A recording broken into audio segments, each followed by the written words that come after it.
This is Fred Beck from Fred Talks Fighting. I'm joined by Coach Daley at his new boxing gym in Trenches Boxing. Congratulations, Daley. I guess your lifelong dream fulfilled of having your own gym. Yeah, of course, a lot of hard work between all of us. So, now we're here. How long till it officially opens? Not long, a few days. As you can see, there's a lot of hard work going on right now. My business partner there, relaxed but stressed. But yeah, everything's going good, man. Yeah, we're ready. Before we start, we'll pan the camera down to your little store. Look at that. You're a big Mario Kart fan. This is my business partner, and actually I'm warming to it now. This nice mushroom seat. But this is his. Yeah, this is his. No one else sits on it. No one else sits on it. It's just like no one else can sit on my sparring seat when I... Which is your sparring seat? Well, I've got one, but I'm getting another one. I want a director's chair. Yeah. Yeah. Or Daley Perales written on the back. Yeah. That sounds pretty good then. You're busy though in the gym. Obviously, Deji's down here, Kenny's down here, Martin Foru, George Mitchell. Am I missing anyone? Hamza Mahmood, who's part of Team GB, Okay. and he's looking to fight in the Olympics next year. He's a two-time back-to-back national champion as well. So yeah, we've been working for a while now. So making that transition into the pros. Yeah. That sounds pretty good then. We'll start with King Kenny.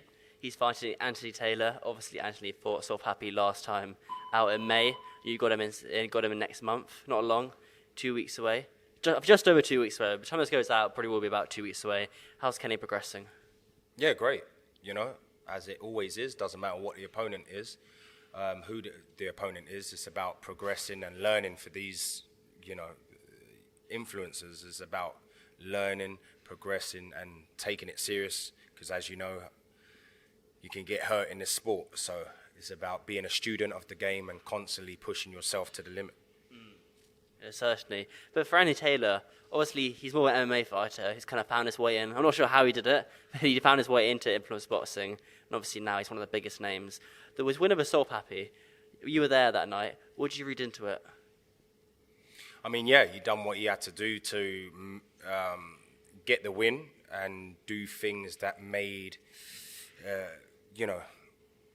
he gave himself the advantage by, the wrestling came into play, the MMA stuff. It's more the dirty fighting.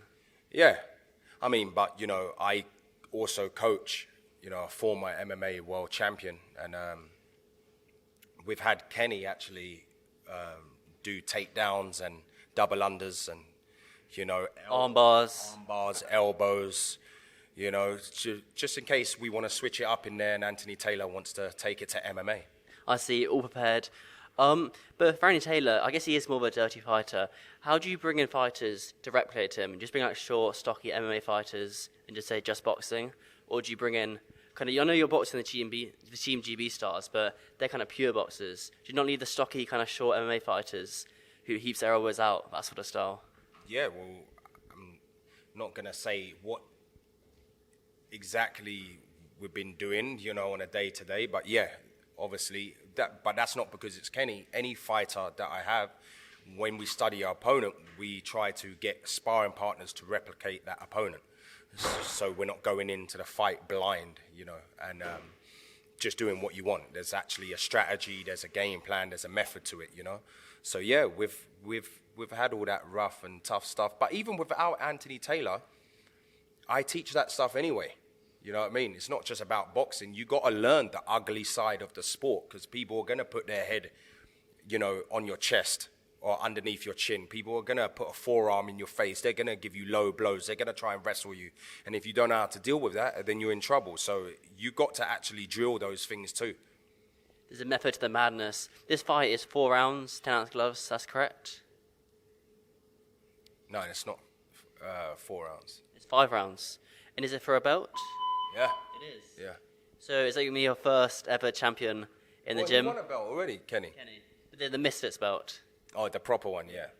Yeah. I'm waiting to get world champions, you know, in the pro scene. But It's still a champion, man. It's still a champion. No, but for him, this is like a big deal, you know. So, and for me, you know, Kenny's taught me a lot as a coach. As I said, you know, when you get an amateur that's turning pro, you've got a base there to work with. You know, I could mold them to how I want them for the pros, but someone like Kenny that didn't know how to box whatsoever, that's harder than just getting a fighter that already knows how to fight, you know. Yeah.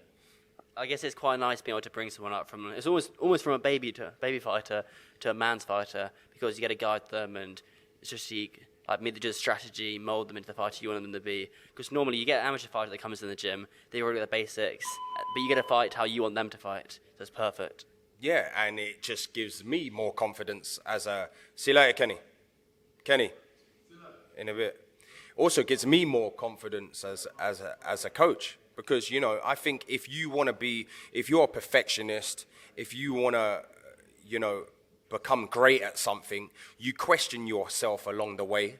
You doubt yourself along the way, not in a bad way, but I think having that doubt and questioning yourself helps to push you to your higher levels. So coaching Kenny is just made me, you know, realize that we're on the right path, you know, especially me as a coach as well. What I do with my pro fighters is great, but to take someone from literally from scratch and make him into a boxer in 2 years, yeah, it's a beautiful thing. Where's Deji today? Oh, he was here. He was here. Got some good plans.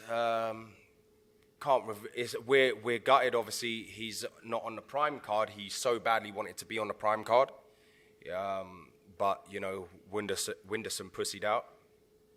And, Winderson must have, because we got the phone call saying Winderson wants to fight you on the prime card. So then I talked to Deji. Deji was like, yeah, let's do it. He goes, I can't wait to knock out Winderson, blah, blah, blah. Then a week later, or even a few days later, we get a call saying, well, Winderson says he needs more time for Deji. So the only thing I can think of, he must have looked at our camp and been like, oh, wait a minute, that's the same team as Kenny. Nah, I definitely need more time, because it would have been the same result. And you got the new gym as well. He probably thought, he saw, oh, blimey, got a trenches boxing gym happening.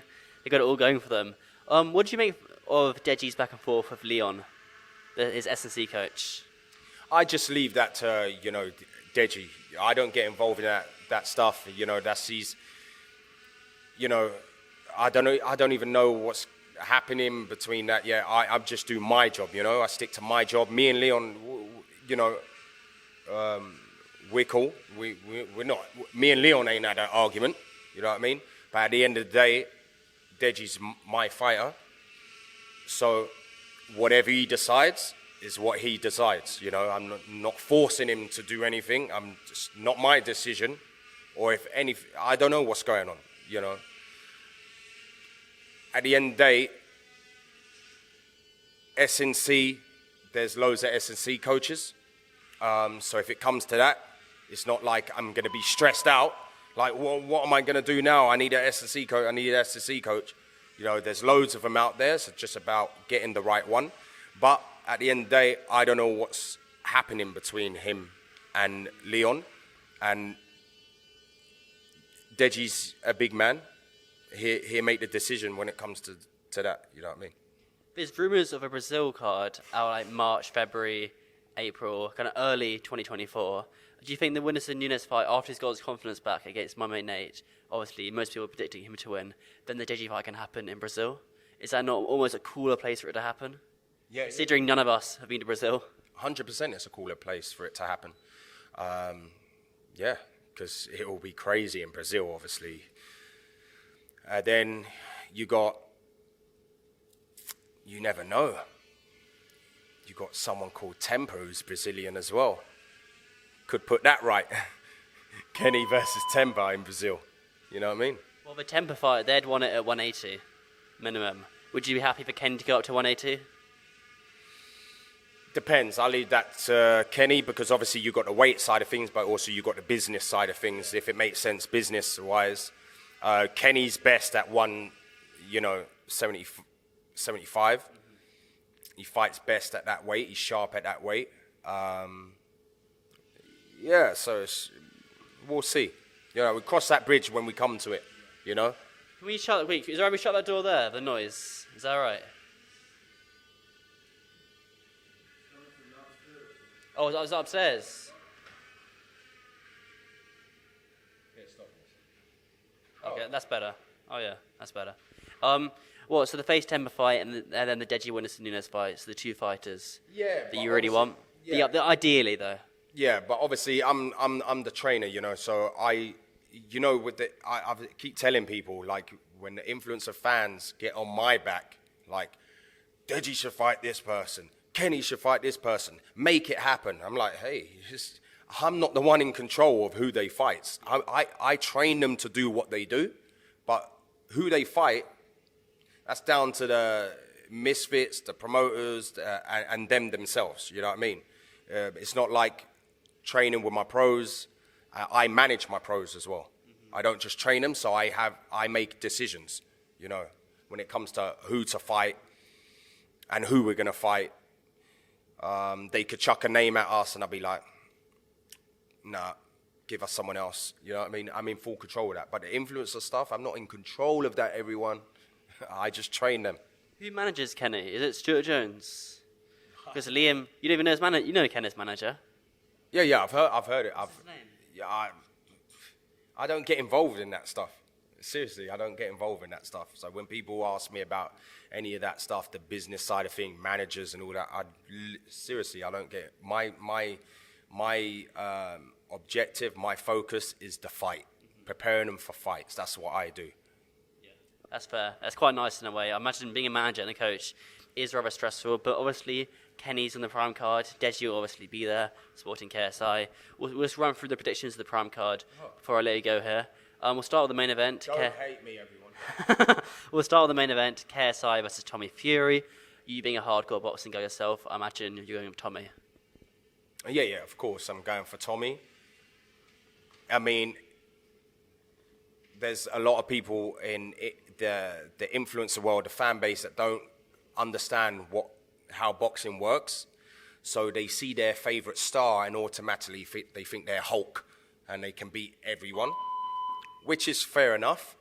But at the same time, when you look at it from a boxing point of view, you got to be realistic. And being realistic is Tommy Fury is the favorite.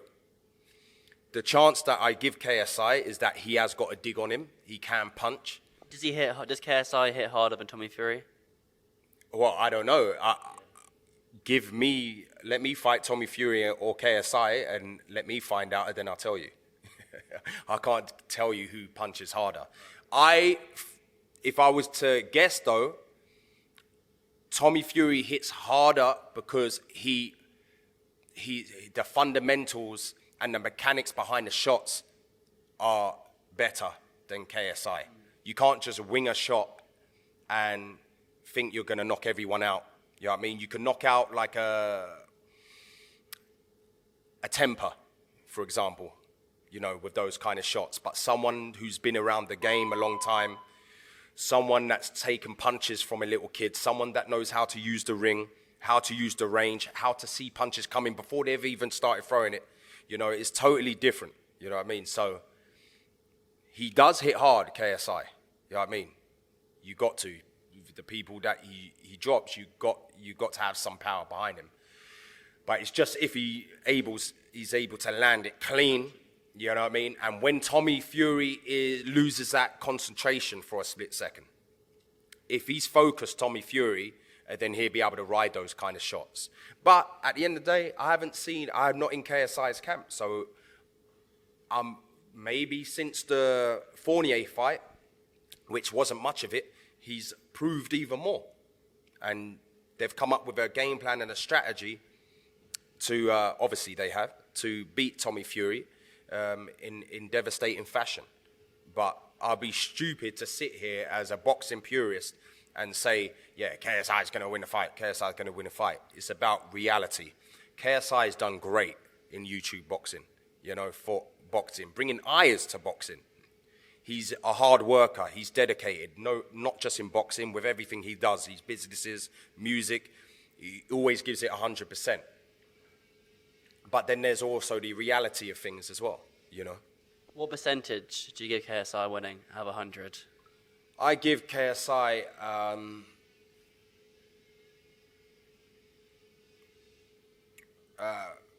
35. Okay, that's more than I thought you'd say. Yeah, So that's like a third of a chance then, basically. I think he has more of a chance than what Jake Paul did. Okay. Even though Tommy Fury had all that pressure on him, though, would have weighed on Tommy's shoulders so much. You got a good point there. That could be the danger for KSI, that he went through all that with Jake Paul, and all that pressure is off now. He can go enjoy himself in this fight. You know what I mean? That was a lot of pressure. 2 years, I think they were going back and forward as well for that fight, so that was a lot of pressure. But yeah, I don't know. It's going to be an interesting one. If KSI does it, then great, It's great for the scene. And as I said, he's dedicated, he's motivated. When people are dedicated and motivated and they have that, blood in their eyes, you can do great things. But I still make Tommy Fury the favourite. We'll see. Obviously, not a long way now. We're all very looking forward to it. Moving down the card, though, Logan Paul, Dylan Dennis.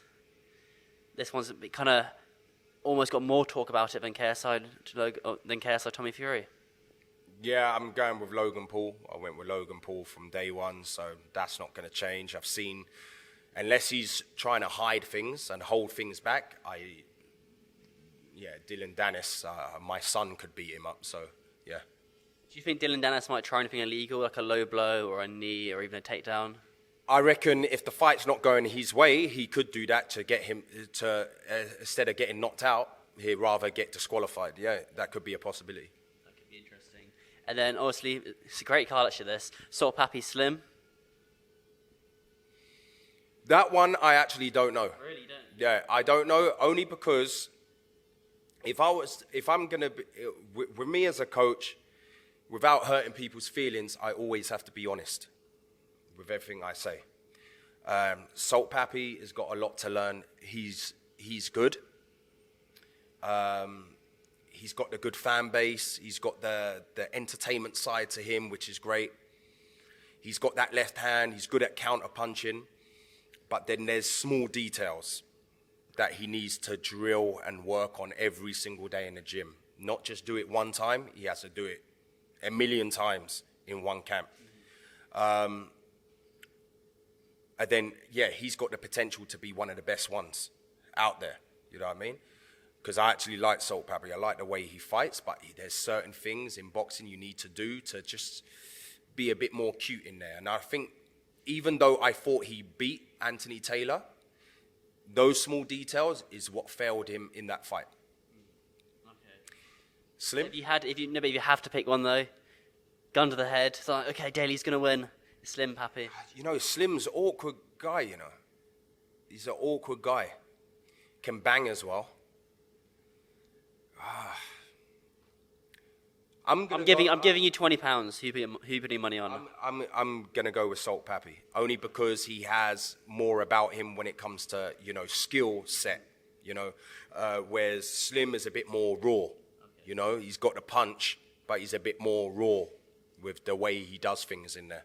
Okay, that's an interesting one. And then I guess this is the most pure boxing fight of the night. Dean versus Waleed. Obviously, Dean beat him. You had Kenny versus DK Money on the card back in November. Yeah.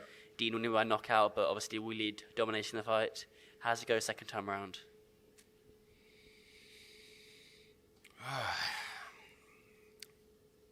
I'm just gonna go with Dean the Great. Oh yeah.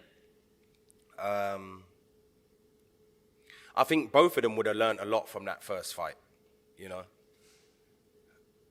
And Dean the Great, the only thing I would be worried about if I was him is that someone that lost like that, where the win was right in touching distance for him as well, It was one of those type of fights.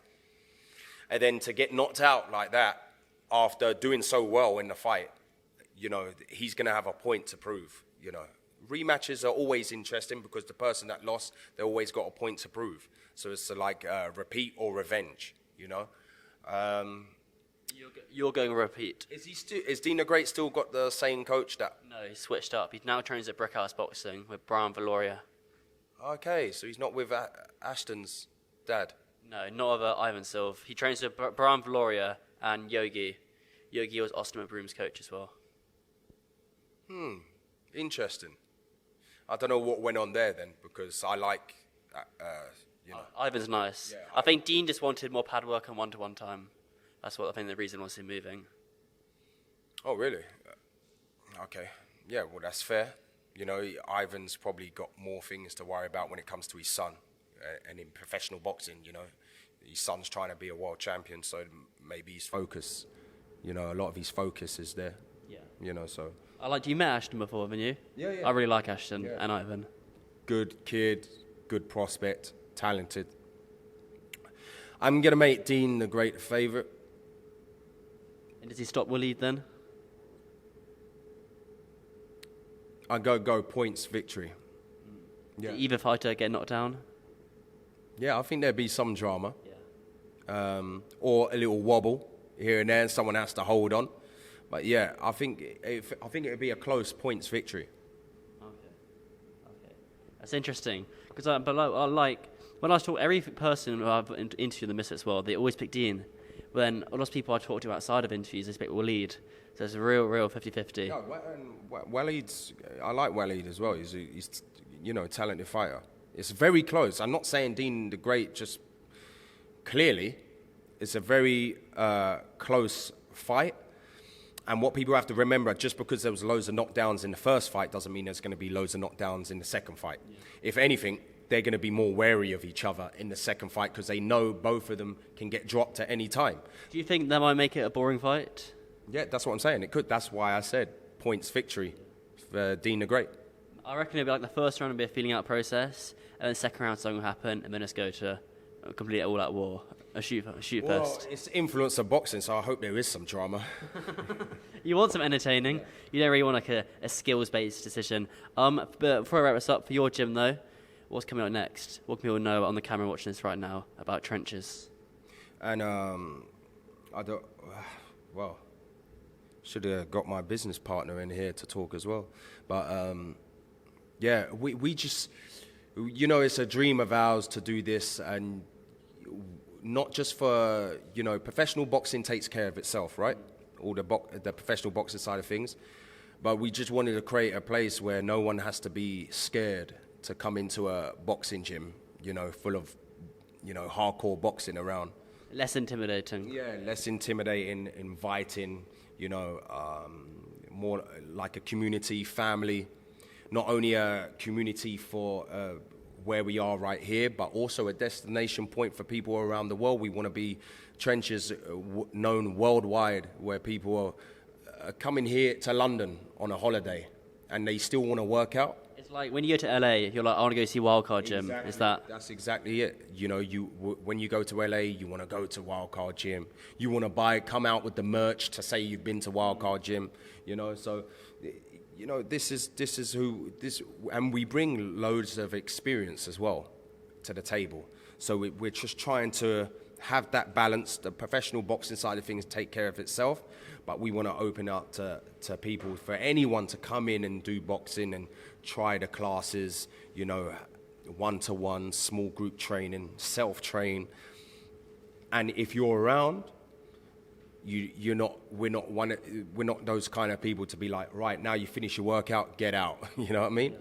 Yeah, if there's some boxing going on in the gym or some sparring going on, you're more than welcome to have a little browse, sit back, have a talk boxing, you know, chat about life. That's what we're about. That's what Trenches is about. Trenches is about life, you know. So if people wanting to come down here, is there a website they can go on, Instagram to follow? Yeah, Instagram, trenchesboxing.london. Mm-hmm. Make sure that's in your Instagram bio. That's really good. I'll show you after. On your Instagram bio, you should give your gym's a tag as well. Yeah, I do. You do? Yeah. So just go to Daley's Instagram, and then you'll be there. You'll find it in my bio. Yeah, the gym. Go there, follow the gym. Don't miss a thing. Then you got trenchesboxing.club is the website. You know, so go on there, have a browse, see what we're about, see what we're offering. You know, there's loads of things for anyone here. No one has to be intimidated to come in here. We're all human beings. We're all one. We're all friendly. You know what I mean? As I said, you join the family and then be a part of the Trenches team. And merchandise as well, like you're repping just now. Trenches, what's the number there? 1605? Do you remember what it means? It was a long time ago. We did this in about April time, I reckon. Give you a clue. He's sitting there. I'm sitting here. He's sitting there. 1605. Put it together. Birthday. What do you mean? But no one's born in the 1600s. We were. We had this plan before we were even born. No. So when we first met, right? So a little backstory behind this is that when we first met, he was looking for a boxing coach. He found me, and we hit it off from there. And when we were having a discussion, we got talking about, you know, lucky numbers and 16, and we're like, oh, wait, you're 16 as well? And then it goes... What do you mean, like you're 16 years old at the time? Or? No. My lucky number's 16. I'll go on my neck. Why 16? Here we go now. We're going now. Then it was like, oh, yeah, it's because I'm 16th. My birthday is 16th. And he goes, oh, yeah, my birthday's 16th. I says, no way. That's normal. Anyone can have the same number, right? Yeah. But then I went 16th of May. No way. I'm 16th of May. I said, shut up, man. You're not 16th of May. And that's how it was. Oh, okay, I get it. So 16 is a day, and then that's a month. Exactly. Yeah, okay. So I'm 10th of May, okay. But that's crazy, right? So we meet, and we both born on the same day, the same month, and we both have this dream of opening our own gym. So we put our minds together, and what you're seeing now is, mine and his mind coming together, and it's good as well because we work well together as business partners, but it's like the way we work well together is because I'm so busy with professional boxing, you know, and doing all that side of things, but then he's busy, you know, like he is now. What's he doing now? He's on a laptop, right? He's probably doing something to do with the gym, you know, so making the magic happen, you know, so it's about putting both our creative minds together. You know, he knows what I was all about and what I bring to the table. I know what he's about and what he brings to the table. So it's about bringing it together and giving the people what they want. And that's the best gym in London, God damn it. It's very nice. Yeah, very, very nice setup, very clean. We'll put the website link in the description. I'll buy a red T-shirt off you next time I come down here. But Daley, I'll see you. I'll come down into Kenny soon, but I'll see you once before the fight, and then I'll see you October 14th. Thank you very much. Yeah, and come and try a free class. Next week, it's open if you're around. Come and try some classes, you know, and that's for anyone. October the 2nd, come down, have a chat, have a look around the gym, you know what I mean? Take advantage of some free sessions, you know, and come and join the family. Certainly. We've got a very good setup downstairs, all the gym equipment, very expensive stuff as well, what I was seeing. Very nice, but Daley, thank you, appreciate it. Thank you very much.